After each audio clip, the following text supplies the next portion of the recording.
So we had to move to another little house in Brussels, where we lived in a one-room apartment, which was kind of crowded. I never heard my mother complain about the change in her life. One day I was helping the landlady with the potato crop, and when I came home, a neighbor opened the door and says, "Get away from here, the Gestapo just arrested your parents." And that night, with the help of my uncle, we broke into the house. We broke the seal of the Gestapo.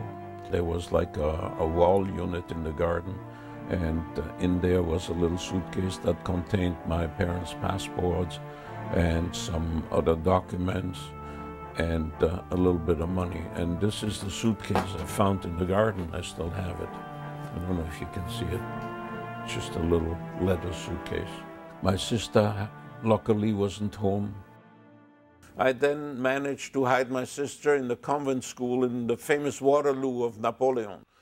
And I, with the help of the Belgian underground, was told to take this streetcar. They called them boerentram, which means the farmer's streetcar. And I went with the underground. The underground gave me instructions. You take this streetcar and you hold your suitcase in the same hand and a magazine. It was kind of a life magazine, a German-type life magazine, showing all the battles and the victories of the Germans. I went to a little town called Chimay, near the French border. A young man accosted me and said, "Today we can't go any further. There's a hotel room rented for you. It's paid for. If anybody asks you questions, you don't know anything." That was easy. I didn't even know where I was. Next morning, he picked me up. He said, "I will get on the streetcar on the front platform. You get on the rear platform. And if you see me get off, you get off." That's how I reached a farmhouse very close to the French border. And I lived there for about a year and a half. And I had my cows to milk in the morning, and I had chores to do. And there was an old lady there with her son, who was an accountant. And one day, the village next to ours was surrounded by the Germans. Not only Jews were hiding in different farms, but the youngsters, the boys in Belgium, had to go to work in Germany. So when they didn't want to go to work in Germany, they hit on different farms, and my farm was one of them. So the Germans arrested some Belgian boys and some flyboys, some British pilots that were hidden in that area. Probably that's why they came. And I came down in the morning with my slippers, and the old lady says, "Don't go out today. The Germans surrounded the next village." So while drinking my coffee, I see a shadow through the milky glass of the door, and somebody knocked at the door. I say, "This is it." I jumped out the rear window, and I jumped this hedge, one of those big hedges that stopped the American tanks after D-Day. I tried again later on. I could never jump this hedge again, but that day I went flying over it, and I went with my slippers to the forest's edge, where I saw a German patrol go down the road. I laid low till they were gone, and I went into a farmhouse of a buddy of mine and told them, "Listen, the Germans came to get me. Go get my shoes." So he took his bike and came back with my shoes. He says, "The Germans didn't come to get you. A neighbor tried to tell you not to go out today. Where you are, there's nothing. Where you live. Here, yes." So I waited till the German patrol went down the road, and I went back home. That was my adventure of that day. One day I ride my bike in the forest, and I encountered this crazy vehicle that looked like a topless vehicle. I had never seen a Jeep before. And two Americans that asked me in English, "Are there any Germans here?" I didn't understand them first. I didn't speak English, so I said, "Il n'y a pas d'Allemand ici? There are no Germans in this area?" So they went. And I went back to my farm. I said, "Listen, the Americans say, yeah, we're liberated. I'm going back home." He says, "You can't. You got the crops to bring in. I don't know, potatoes or whatever." I said, "I don't care about your crops. I'm going home." Next morning, my bike hit a flat. So I had to fix my flat, and I went to that little town of Chimay near the French border. And there the Americans came through in force, tanks and motorcycles and trucks. I left my bike there. I guess it's still there. And I hiked the ride on a truck to go back to Brussels. The American army went towards Bastogne, but I got out in Charleroi and took another hike. Brussels had been liberated the day before. People were dancing and chanting in the streets. All the girls were kissing the soldiers. I wasn't a soldier. Forget it. And that's how I got liberated.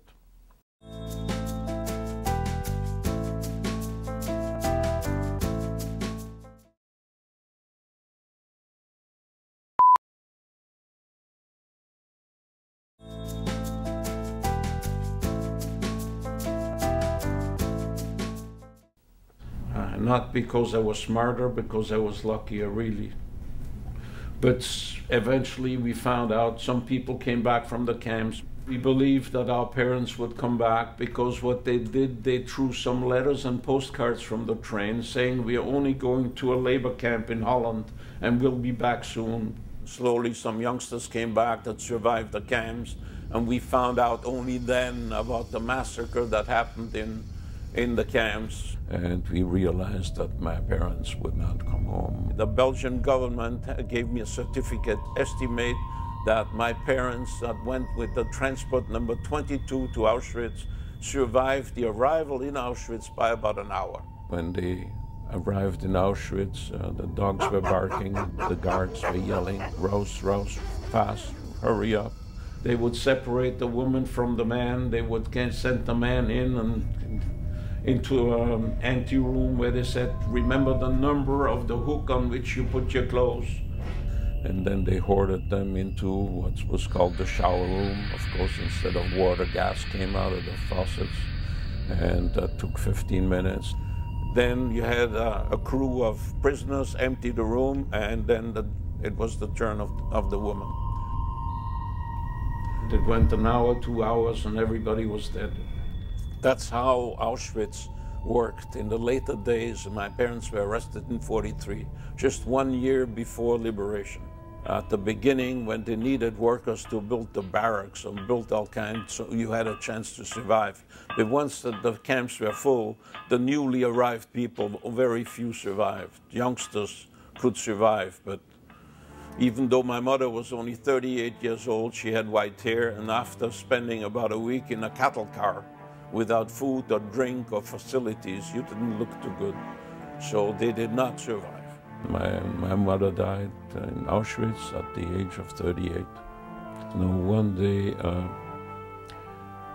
I got a phone call, or probably a letter from the Allied High Command saying that they had some news from our relatives. Now, I didn't know what that was, of course. We figured somebody survived. And I went down, and they gave me an envelope with my mother's earrings and my dad's watch. I still have those.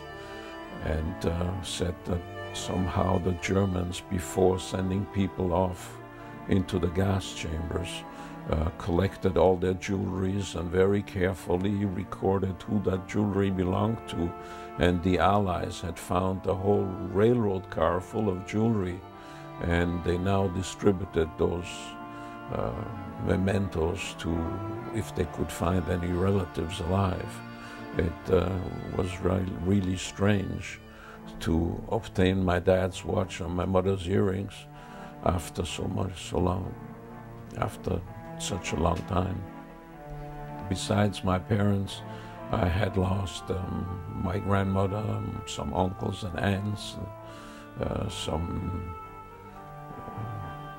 nieces, and most of my family was gone with the exception of my sister, who survived in the convent school. I have never been bitter. I've never been hateful. You cannot live for 50, 60 years with hate in your heart. You can't live a normal life. And if you ask my son, there was never any hate expressed against the Germans. Things have not improved very much. The world still does not seem to be able to get along with different people. And that's why I'm talking to the kids about tolerance and respect for people that are different. And somehow it makes sense to some of them. The fact that you met somebody who was in such a bad situation in which you wouldn't be able to believe. I mean, 6 million Jews died in that whole thing, and he was in the middle of it. And the fact that he's still here, and he's still talking, and he's learned from it, and he wants to tell people, kind of tells me of what I want to do with, like, my brother. I want to be able to, like, expand upon the United States to stop the racism of blackness in the United States, just like he wants to stop everything else. And I thank him very much. Did you wash this hand? Yes, I did. And I get hundreds of letters complimenting me about bringing this story to their attention. It definitely opened my eyes because I never thought of it like that before. If all the human beings would be exactly the same, it would kind of be boring. We have, of course, we know different skin colors, and we have different religions in this world.